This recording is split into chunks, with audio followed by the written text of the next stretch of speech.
Fa ny fanantenana no hamonjena antsika, nefa ny fanantenana hita dia tsy mba fanantenana intsony. Fa ahoana no mbola hanantenan'ny olona izay efa hitany? Romana 8:7-8.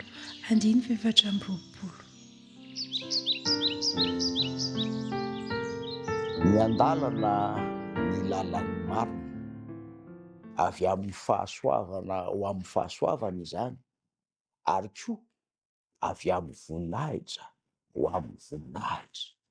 Izany hoe miainga amin'ny kely, ny tongotra kelikely ho amin'ny fahasoavana. Raha katsahinao ampahan-tena ny ahalala sy hakatony sitrapon'Andriamanitra arak'izay voambara ao amin'ny teniny, dia ho tafahorona amin'ny fahamarinana ianao. Tsy handray ny fisalasalana asisiklay fahavalo ny fanahinao, fa hampiasa saina hanakatra kosa ny torohevitrilay tsy manam-petra ary hilefitra sy hanaiky eo amin'ny fisehon'ny fahasoavana.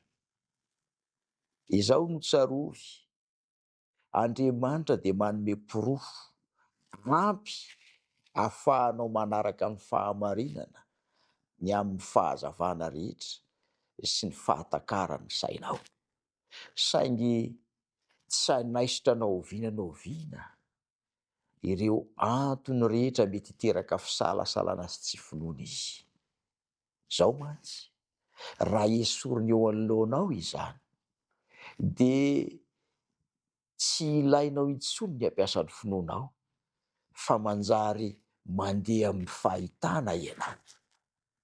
Tsy miasa intsony ny finoanao, manantena ny fidiran'Andriamanitra an-tsehatra.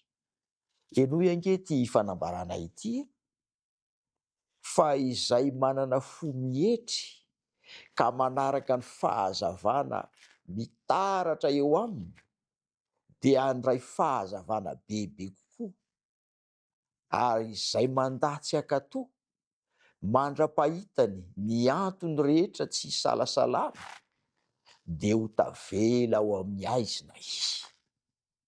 Koa androany, aza ho isan'ireo izay tsy mino ianao ka ho feno fisalasalana na ho feno fitarainana, fa meteza ho isan'ny mino ka manantena n'Andriamanitra manoloana ireo zavatra rehetra misy eo amin'ny fiainanao. Ny rariana dia izao, ho isan'ireo tsy ho latsaka eo amin'ny tsy finoana ianao. Andeha hivavaka ho anao isika mba tsy ho tonga amin'izany tsy finoana izany ianao. Hivavaka isika. Ray malala any an-danitra ambony eo, misaotra noho ny amin'ny teninao. Ary androany dia mivavaka ny tenako amin'ny mpanomponao io, mba hiasany ny fanahinao eo aminy, ka hahatonga azy hino sy hanantenanao, tsy handeha amin'ny fahitana, fa hiankina kosa amin'ny finoana tanteraka, mba hahafahanao mitondra azy misimisy kokoa hatrany amin'ny lalindalina ny fiarahana aminao. Momba ny fiainany, va ao ny olany, na ao an-tokantrano na any am-piasana, na eny an-dalambe na eo amin'ny sehatr'asa rehetra izay misy azy.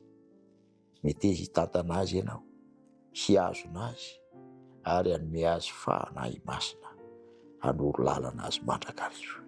Izany vavaka izany dia angatahako sy tononoko amin'ny anaran'ilay Jesosy. Amen.